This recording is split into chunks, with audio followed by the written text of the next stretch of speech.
Hi అండి, నేను మీ డాక్టర్ రమాదేవి హాస్పిటల్ అన్నపర్తి.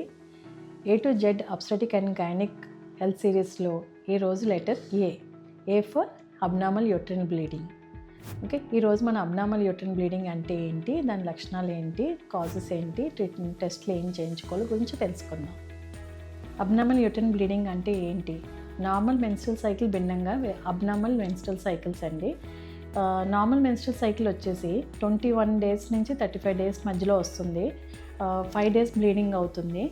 అదే అబ్నార్మల్ యూట్రైన్ బ్లీడింగ్ లక్షణాలు ఏంటంటే, నార్మల్ మెన్స్ట్రల్ సైకిల్ నుంచి ఇర్రెగ్యులర్ మెన్స్ట్రల్ సైకిల్ అండి. ఇర్రెగ్యులర్ అంటే మెన్స్ట్రల్ సైకిల్ 21 డేస్ కన్నా ముందు అవ్వడం, 35 డేస్ కన్నా తర్వాత అవ్వడం, ఓకే, హెవీగా బ్లీడింగ్ అవ్వడం, మెన్స్ట్రేషన్ మధ్యన బ్లీడింగ్ అవ్వడం, దాన్ని ఇంటర్మెన్స్ట్రల్ బ్లీడింగ్ అంటారు.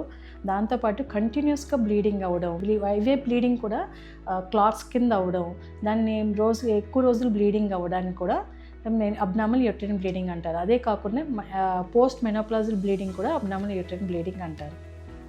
కాజెస్ విషయానికి వచ్చి 3 విధాలుగా చెప్పొచ్చు. Teenagers, reproductive age, post menopausal causes అంటారు.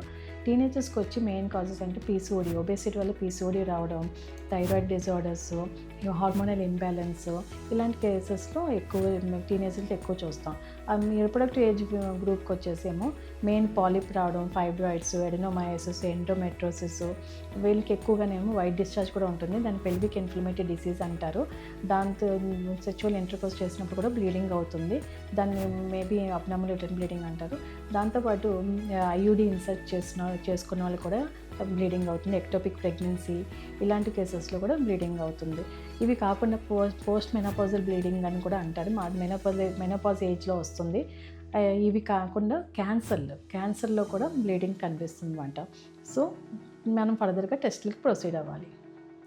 టెస్ట్లు వచ్చేసి basic CBC, thyroid hormone test, TSH అంటారండి. దాంతోపాటు అదర్ హార్మోన్స్ కూడా టెస్ట్ చేస్తారు. ఇవి కాకుండా ప్రతి ఒక్కరికి కూడా PV examination, ultrasound scanning compulsory చేయించాలి. కొన్ని పిఐడి లాంటి కేసెస్లో అయితే ప్యాప్స్మియర్ చేస్తాము. అవి కాకుండా ఇంకొన్ని కేసెస్ పాలిప్స్ అలాంటి వాటికైతే హిస్టోస్కోపీ లాంటిది చేయాలి. క్యాన్సర్స్ లాంటి వాటికైతే బయాప్సీలు compulsory, endometrial biopsy, cervical biopsy అయితే కంపల్సరీ పంపించాలి. బ్రెస్ట్ క్యాన్సర్లో అయితే ఎఫ్ఎన్ఏసీ చేయాల్సి వస్తుందండి. ఇవి కాకుండా హయ్యర్ టెస్ట్లు ఏంటంటే ఎంఆర్ఐ, సిటీ స్కాన్ లాంటివి చేయాల్సి వస్తుంది.